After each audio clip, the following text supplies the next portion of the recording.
pada kesempatan ini saya akan melaksanakan tugas modul 2.3 yaitu melakukan coaching supervisi akademik pada rekan sesama di sekolah. Hari ini saya akan melakukan pra-observasi di mana saya akan melakukan coaching terhadap salah satu rekan sejawat yang akan saya supervisi. Terima kasih. Selamat siang Pak. Selamat siang Ibu. Terima kasih untuk waktunya yang sudah bisa hadir di sini untuk melakukan observasi seperti yang sudah kita agendakan bersama. Saya akan melakukan supervisi akademik kepada Pak hari ini di jam pelajaran ke-7 ya Pak. Jadi hari ini kita akan melakukan observasi dulu. Sebelumnya mungkin saya ingin Pak memperkenalkan diri dulu. Pak mengajar di kelas berapa dan mata pelajaran. Terima kasih. Selamat siang Ibu. Di sini saya memperkenalkan diri saya. Nama saya Danielus Mira. Saya mengajar di kelas 10 multimedia. Mata pelajaran yang saya bawakan itu sistem komputer pada materi tentang perangkat eksternal dari komputer. Terima kasih. Jadi kita mulai saja. Yang pertama saya ingin mengetahui tujuan pembelajaran apa yang ingin dicapai. Baik, tujuan pembelajaran yang ingin dicapai oleh siswa ketika siswa menerima materi ini, yang pertama itu siswa diharapkan mampu memahami pentingnya perangkat eksternal pada peralatan komputer.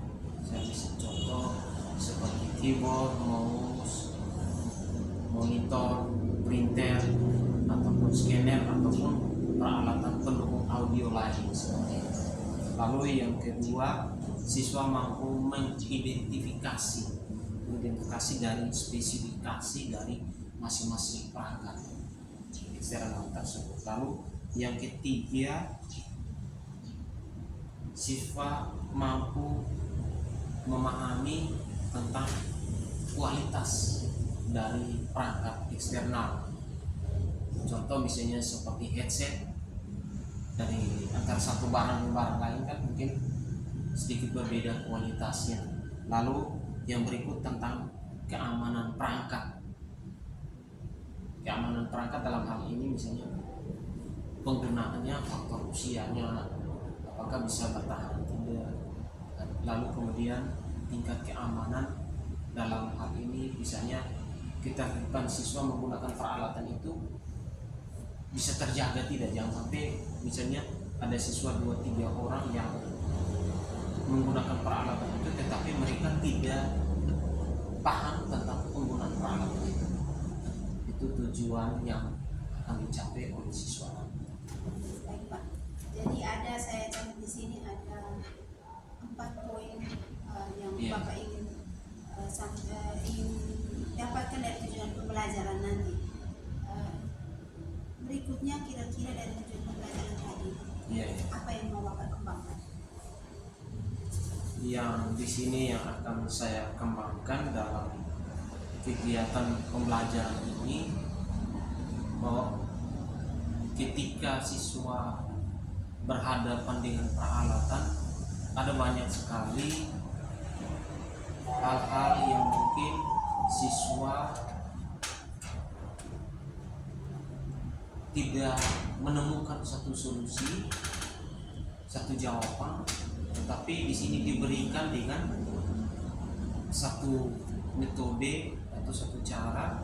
Kemudiannya itu siswa menyaksikan video pembelajarannya, misalnya pengenalan peralatan eksternal dari perangkat komputer ini. Dari situ mereka bisa paham, yang mereka pelajari sekarang, yang mereka tahu bahwa apa yang ada di hadapan mereka.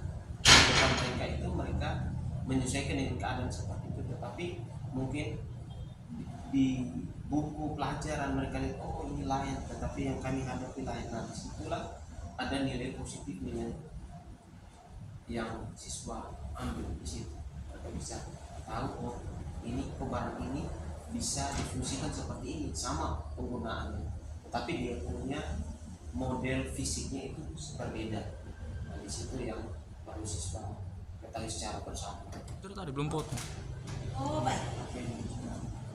Baik, jadi berdasarkan tujuan pembelajaran yang Pak mau kembangkan tadi, kira-kira untuk mencapainya strategi apa yang Pak gunakan?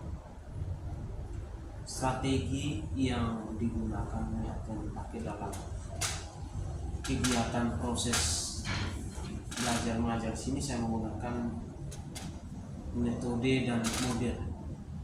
Metode pembelajaran dan model pembelajaran. Untuk model pembelajaran di sini saya menggunakan sistem cooperative learning, itu dalam bentuk kelompok-kelompok. Jadi peserta itu dibagi ke masing-masing kelompok sesuai dengan kebutuhan peralatan yang ada. Misalnya jumlah peralatan sekian banyak, misalnya 5 perangkat, tetapi jumlah siswanya banyak, mau tidak mau dalam satu kelompok itu siswa harus berembuk bersama. Tapi ketika fasilitas siswa itu banyak, kita bisa bagi dalam satu kelompok itu paling tinggi 3 kalau peralatan kita mendukung. Terus kemudian metode yang digunakan di sini yaitu berdiskusi, lalu kemudian di dalam diskusi itu kita melakukan semacam sharing di antara kita, apa yang mungkin mereka temukan saat ini dan apa yang mungkin mereka pelajari dari buku-buku yang sudah terdahulu, buku lama. Nah, sekarang perkembangan teknologi yang namanya dunia elektronika semakin hari semakin berkembang, pasti ada yang baru. Terus kemudian selain dari diskusi, mereka juga menyimak video pelajaran. Lalu yang terakhir itu mereka praktek langsung, seperti apa pemanfaatan dari peralatan-peralatan eksternal. Kita ambil contoh misalnya seperti headset. Kalau kita lihat dulu itu sistemnya koneksinya tuh langsung, tapi sekarang dengan perkembangan zaman orang sudah menggunakan yang namanya dengan sistem Bluetooth, sistem menggunakan infrared. Nah, seperti itu. Itu strategi yang saya lakukan. Jadi yang saya simpulkan di sini, jadi metode yang Pak gunakan itu adalah cooperative learning. Modelnya adalah model belajar diskusi kelompok, dan langsung praktek di situ ya. Jadi setelah Pak menyiapkan strategi tersebut, kira-kira nanti sebelum mulai observasi ini, apakah Pak sudah melihat kira-kira kendala apa yang akan dihadapi, bangun hubungan mungkin dengan siswa atau alat yang Pak? Baik. Kalau kendala pasti ada ya.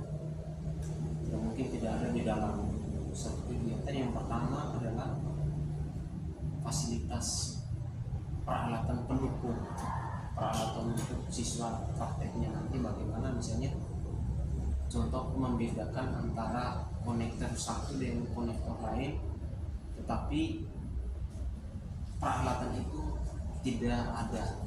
Lalu kemudian ketika mereka mau merombak dari satu bentuk, atau misalnya peralatan misalnya headset itu mengalami kerusakan, ketika mereka mau mengatasi tapi peralatan tidak ada, contoh misalnya solder tidak ada, atau misalnya ada solder di mana tidak ada, atau sebaliknya.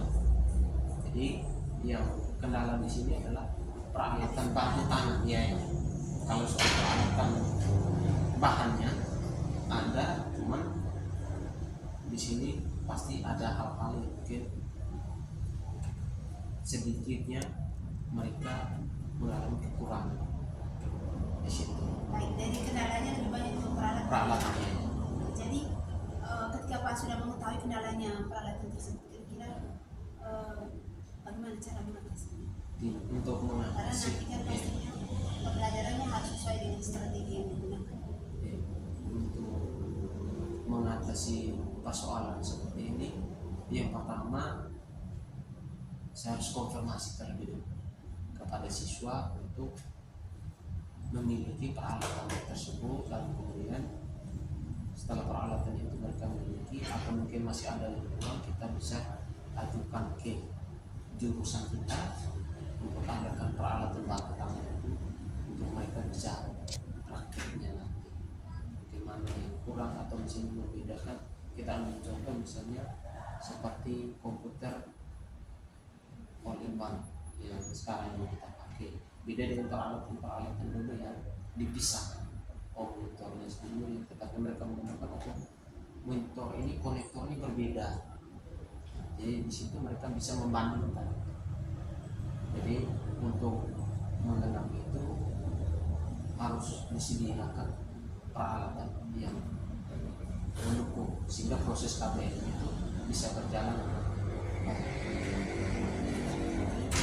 Artinya di sini harus ada kerjasama, kolaborasi dengan PAS dengan pembelajaran. Mungkin Iya. di saat hari ini belum ada, pertemuan berikutnya sudah ada bahannya yang akan digunakan kita. Jadi di sini kerjasama dengan kepala bidang, kepala jurusan maupun dengan transportasi untuk pengadaan alat yang dibutuhkan. Iya, iya. Baik, jadi setelah beberapa pertanyaan tadi, bagaimana Pak menyimpulkan dari kegiatan observasi yang sudah dilakukan hari ini?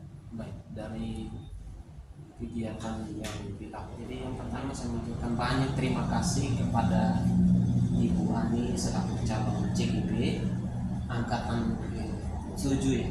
Nah, kami berterima kasih banyak karena dengan adanya pra observasi itu membuka satu langkah buat kami untuk yang paling tidak di sini kami menyiapkan terlebih dahulu sehingga di dalam proses kegiatan KBM itu bisa berjalan dengan baik.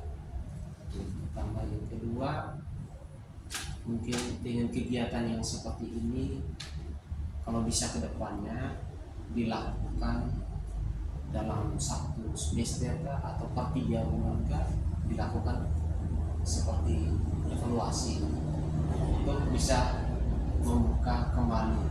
Jangan sampai kami, biasa kita manusia ada yang kita ingat, ada yang lupa itu.